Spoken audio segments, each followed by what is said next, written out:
We are from group 2. We will presentation about Jigsaw method. My name is Amelia dari name 27. Name Sinato Lisa. Name Siro Nafi.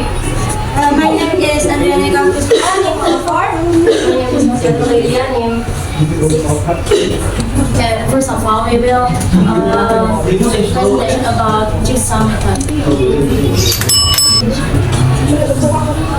The Jigsaw learning model is a learning method based on multifunctional structure of learning groups, which can be used on all subjects and all levels to develop the expertise and skills of each group.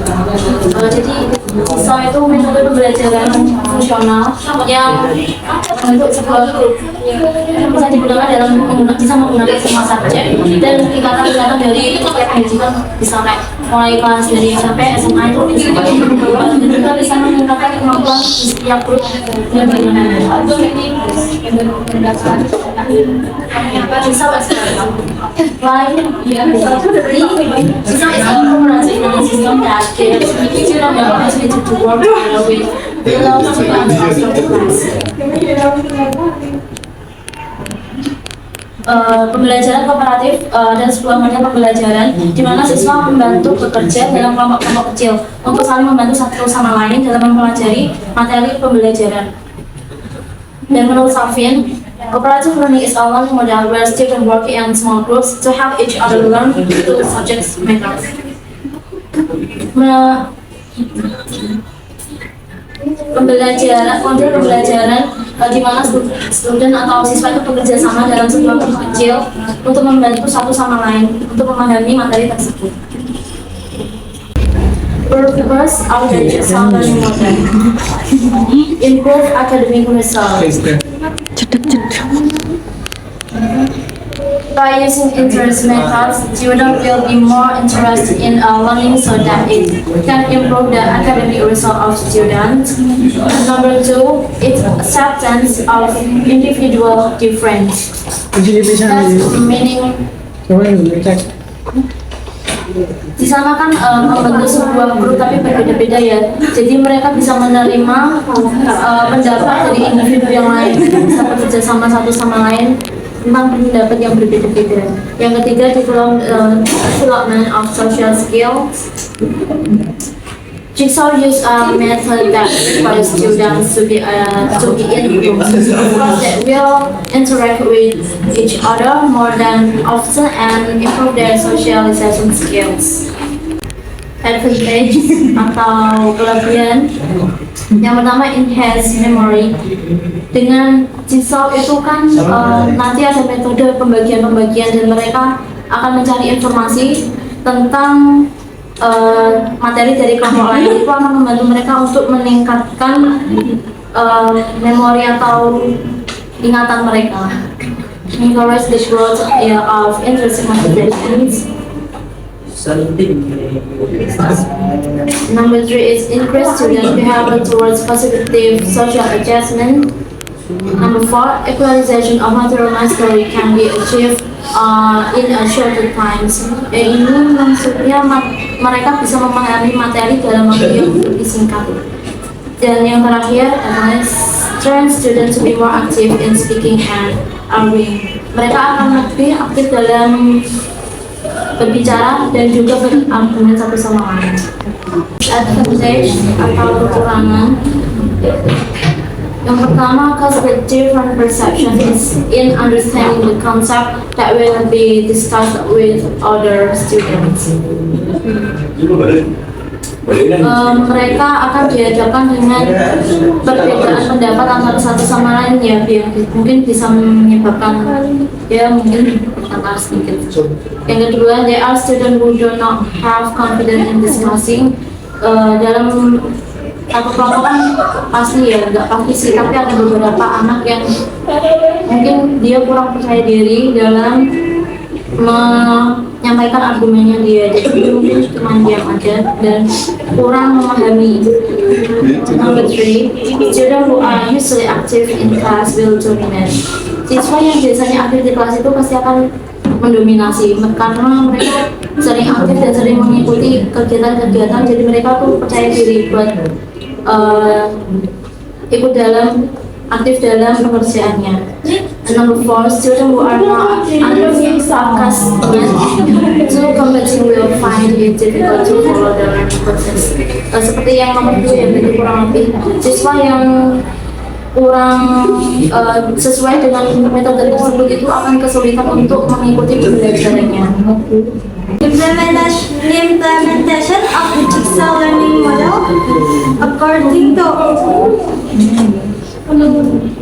According to Elliot Aronson, there are 10 steps in the implementation of the jigsaw class.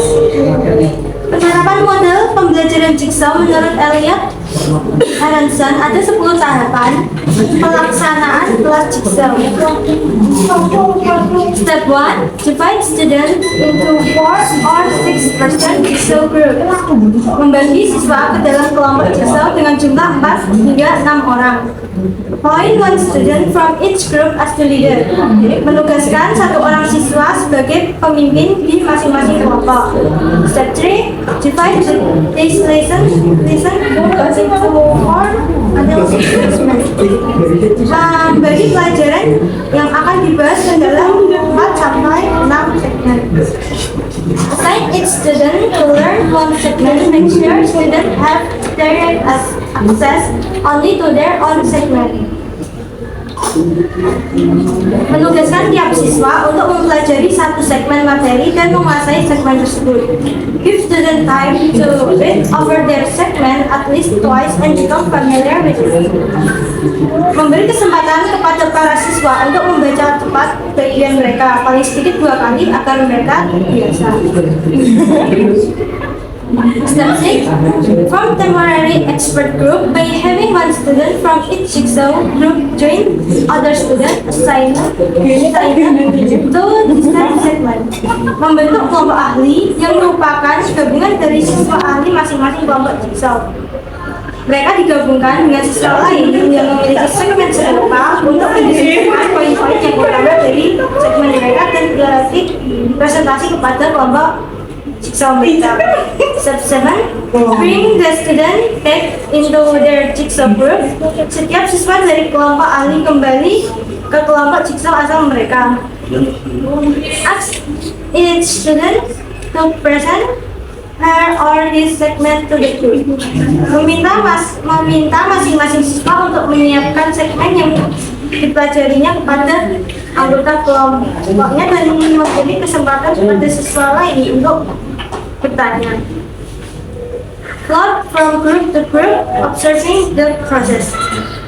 Guru berkeliling dari kelompok satu ke kelompok yang lainnya, mengamati proses tersebut. Apabila ada siswa yang mengganggu, segera berintervensi yang sesuai oleh pemimpin kelompok yang and last, at the end of the session, give a quiz on the material. Pada akhir pembelajaran diberi ujian atas materi sesuai segmen yang telah dibagi tadi, sehingga siswa tahu bahwa pada bagian ini bukan hanya sekedar kuis biasa saja, tapi benar-benar menguji pemahaman mereka. Lalu berikan penghargaan kelompok terhadap hasil skor kuis masing-masing kelompok.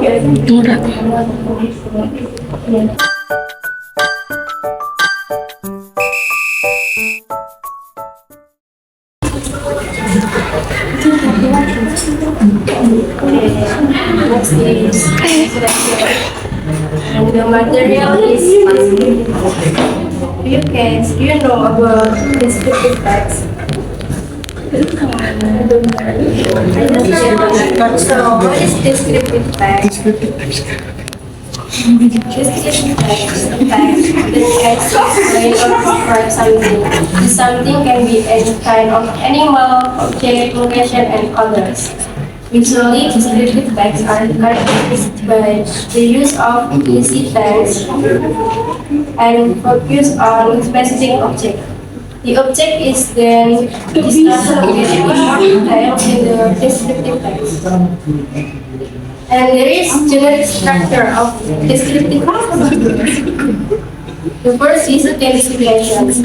Identification is present or discussion of the definition or identify of the object to be described. And the second is description. Is given details about the condition of the object from its physical form, size, location, atmosphere, and more. And then there is language feature of descriptive text. The first is specific participant. As a specific object is not common and is unique, there is only one. Example, Kondangan beach, my house, Borobudur temple, Takal gym, and etc. The second is use of adjectives to clarify nouns. For example, a beautiful beach, a handsome man, a famous place in Jepara, and etc. And then use of simple present tense. The sentence pattern use is simple present because it tells the fact of the object being described. And the last is action verb. Verb that show activity, for example, run, sleep, walk, cut, and etc. And then we have activity.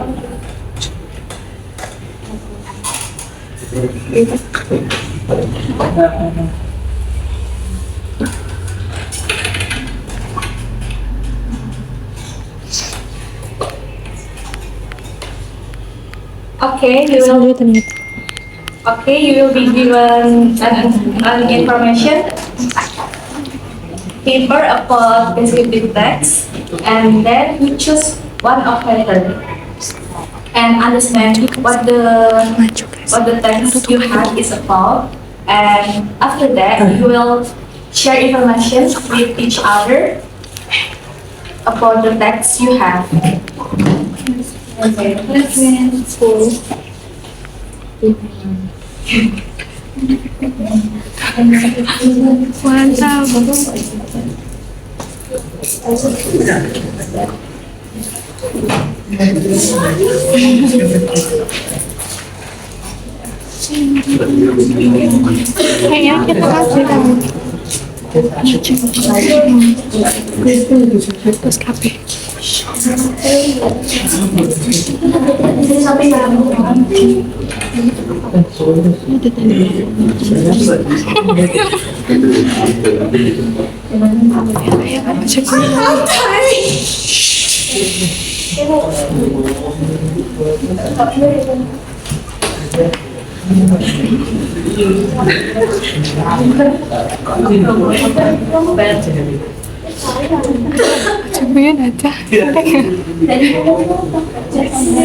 Okay, after that, you apply the puzzle.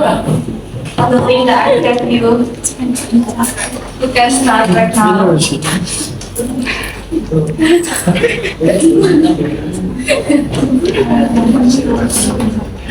Ini 5 menit.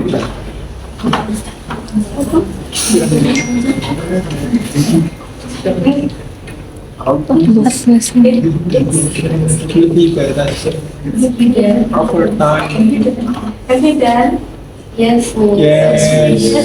Yes, miss. Okay. Then you will explain afterward about the contents of the descriptive text as a whole using your own language. From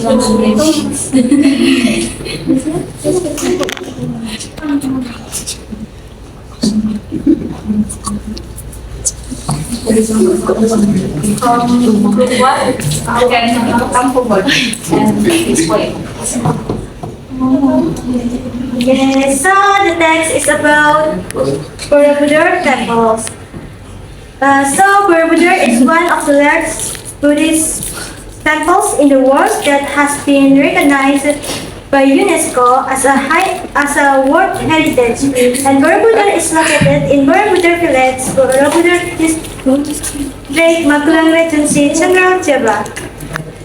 The Borobudur Temple imitates the universe in Buddhist philosophy. It consists of 3 vertical levels, namely Amadatu, the lower part of the temple that represents the lower realms and describe behavior which is determined by worldly desire, place of ordinary people.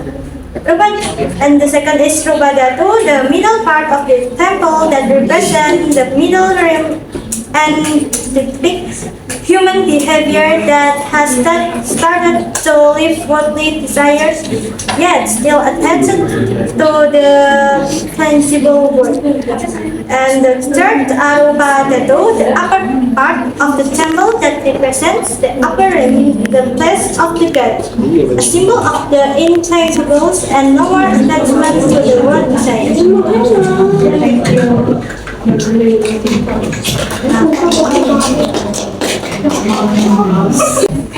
Okay, thank you for your attention. From me, Thanks